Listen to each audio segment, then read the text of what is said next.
كلمة مهمة جدا حابب أقولها. مجلس إدارة نادي الزمالك يمكن أنا واحد من الناس خلاني أكون مندوب النادي في قرعة بطولة أفريقيا. تمام. فممكن أجامل الناس دي، ولكن مش هجاملها على حساب نادي الزمالك. أنا رسالة بوجهها إلى مجلس إدارة نادي الزمالك، أنا لو مسؤول سواء رئيس نادي أو عضو مجلس إدارة النهارده أقدم استقالتي، لأن أنا فشلت على جميع المستويات في كل الملفات. مش ملف كرة القدم فقط، لا، ملف الألعاب الجماعية، ملف التعاقد مع اللاعبين، ملف تحقيق بطولات. البطوله الوحيده اللي نجحوا فيها كانت الكونفدراليه، وقلنا ان البطوله دي مهمه، وان ماتش النهارده اهم مباراه في السنه، لان هي اللي هتاهلك الى السيمي فاينال ومن ثم النهائي ومن ثم بطوله السوبر الافريقي. الموسم انتهى بالنسبه لنادي الزمالك. طب سؤال، هل كان من الافضل اعيد مره ثانيه وجود زيزو اليوم في هذه المباراه فنيا؟ لا كان ممكن يضيف للفريق. هو توقيت تاثيره كبير غيابه اليوم. انا طبعا تاثيره كبير بصراحه، انما توقيت الاعلان عن صفقه زيزو كان توقيت احترافي، لان هو ضرب معنويات كتيره جدا. يعني كان ممكن ينتظر لغايه مايو، لغايه هو لم يتم الاعلان الرسمي. هو اما راح السفاره الامريكيه وحصل على التاشيره، فابتدى الموضوع يطفو على السطح. انما يعني كان تاثيره كبير اليوم فنيا على الفريق. طبعا. ولكن انا عايز اقول كمان ان لعيبه نادي الزمالك لم تؤدي المطلوب منها على الاطلاق. لعيبه في تخاذل كبير جدا، لا غير قادره على حمل تيشيرت نادي الزمالك. الجمهور كان محق في نهايه المباراه لما يخرج عن شعوره تجاه هؤلاء اللاعبين. انا اشوف ان الكل مسؤول عما حدث في نادي الزمالك، وانا لو مسؤول بكررها مره ثانيه، النهارده هقدم استقالتي قبل بكره. طيب بيسيرو، هل ترى ان بيسيرو له يتحمل جزء كبير في خروج نادي الزمالك اليوم، خصوصا ان عندما اتى بيسيرو الى نادي الزمالك بعد طبعا جوميز لم يقنع بالشكل الكبير خصوصا في النواحي الهجوميه؟ كان يعاني الزمالك مع بيسيرو دائما بعدم النجاعه الهجوميه، الشراسه الهجوميه كانت مفقوده. لعب 11 مباراه، تعادل في 6 مباريات وفاز في 4 وخسر مباراه واحده. هل بيسيرو يتحمل جزء كبير من خساره الزمالك اليوم او من اقصاء الزمالك وخروجه اليوم؟ بالتاكيد اليوم انه شكل الزمالك لم يكن الشكل المامول ولا المطلوب لمحبي الزمالك، ولم يكن مستوى اللاعبين في المستوى المطلوب. يعني حقيقه هزيمه داخل الارض مستحقه عطفا على الاداء. فريق اخر يعني اول بطوله بالنسبه له، اول مشاركه وتاهل تاريخي، ففريق كبير في المستوى، فريق كبير في الاداء، فريق كبير بين اسمين الزمالك وستيلنبوش. فاكيد لا تلعب الاسماء، لكن العطاء اثبت انه العطاء الفكر في مدرب دارس الزمالك جيدا، وضح تكتيك ممتاز، قفل اطراف الملعب، في وسط الملعب كان في تغارب في المسافات، خد دفاع لعب بشكل منظم، فقدر انه يتعامل مع المباراه بشكل جيد، ودرس الزمالك دراسه جيده، ولم يهاب انه التجربه خارج الارض واتي من تعادل. والزمالك يعني كان في المباراه السابقه خارج الارض هو الاقرب للفوز، يعني سير المباراه كما يحب بيسيرو. فانا اعتقد انه في هذه المباراه مدرب نادي الزمالك بيسيرو يتحمل جزء كبير من المباراه، خصوصا الاجواء عموما حول المباراه لم تكن جيده لنادي الزمالك قبل المباراه، ودي اكيد يعني ممكن انت تضع عذر للاعبين انه الضغط كبير على اللاعبين انه يتحملوا المسؤوليه في ظل الظرف الصعب اللي وجدته هذه المباراه.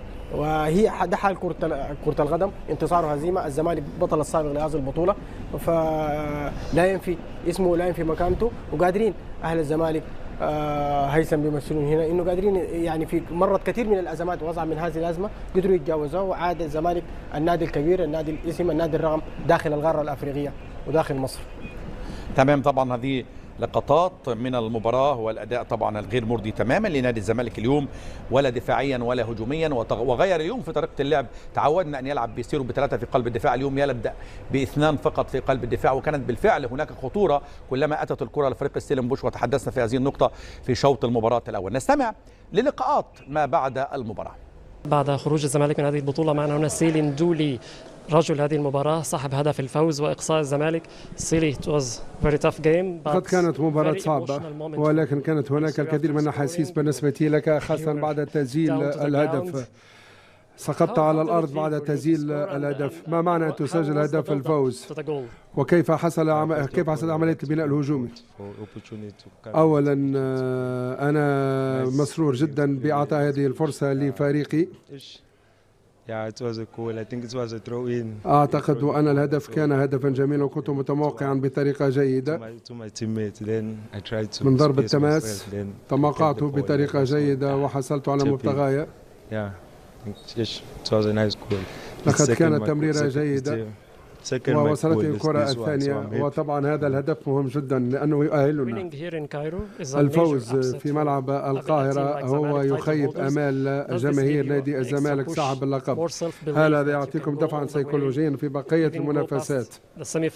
هل بإمكانكم أن تصلوا إلى النهائي؟ طبعا نادي الزمالك هو فريق كبير والتفوق عليهم كان شيئا مهما ويعطينا دفعا مثل ما قلت أنت.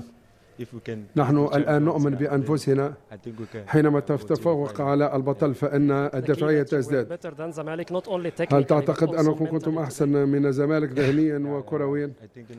نعم، كنا أحسن، وكنا نعرف منذ البداية أن المباراة لن تكون سهلة. ليس من السهل تخوض مباراة ضد نادي الزمالك في القاهرة، وصارت الأمور على أحسن ما يرام. شكرا جزيلا على قبول دعوتنا. عودة إليكم. إذن هذا اللقاء طبعا مع صاحب الهدف في هذه المباراة لاعب سيلي الدولي لاعب فريق السلمبوش. نعود إلى هيثم فاروق للحديث عن قراءة بيسيرو للمباراة بغض النظر عن ما تحدثنا عليه، لكن حتى في الشوط الثاني تبديلاته لما أصيب عمر جابر بدل ما يدفع بأحمد محمود الظهير الأيمن رحل محمد شحاتة كظهير أيمن، ولأول مرة في التاريخ نجد أحمد فتوح يأتي به من المركز الظهير الأيسر بعد نزول بنتايج إلى مركز الجناح الأيمن. يعني نقول تأليف في المباراة من بيسيرو اليوم. بالظبط انت لخصت.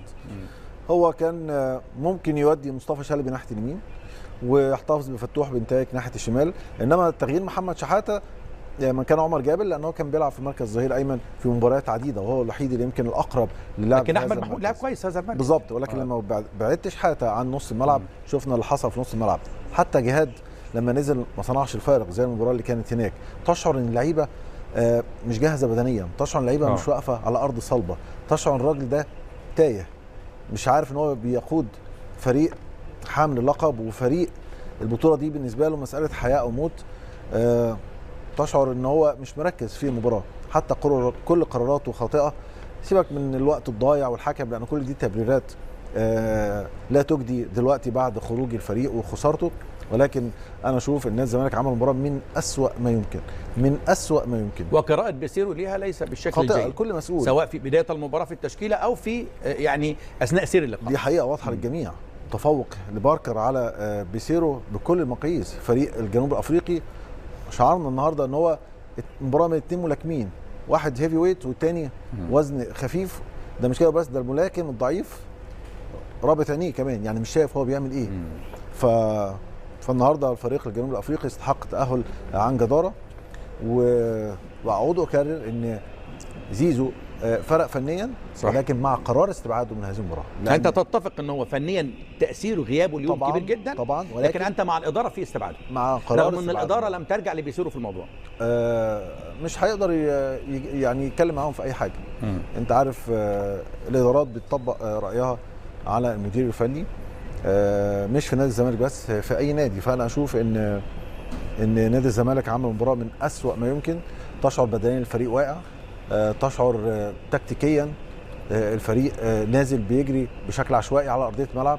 مفيش حد قدم 5 من 10 من مستواه، فالهزيمه مستحقه وموسم سيء حتى الان لم يتبقى فيه سوى كاس مصر. طبعا اداء وعلامات استفهام كبيره اليوم امام اداء لاعبي نادي الزمالك والقراءه الفنيه للمدرب طبعا جوزيه بيسيرو مدرب نادي الزمالك. نستمع لحارس مرمى فريق السلمبوش الحارس ستيفنز ماذا قال بعد هذا التاهل التاريخي الى الدور نصف النهائي لهذا الفريق.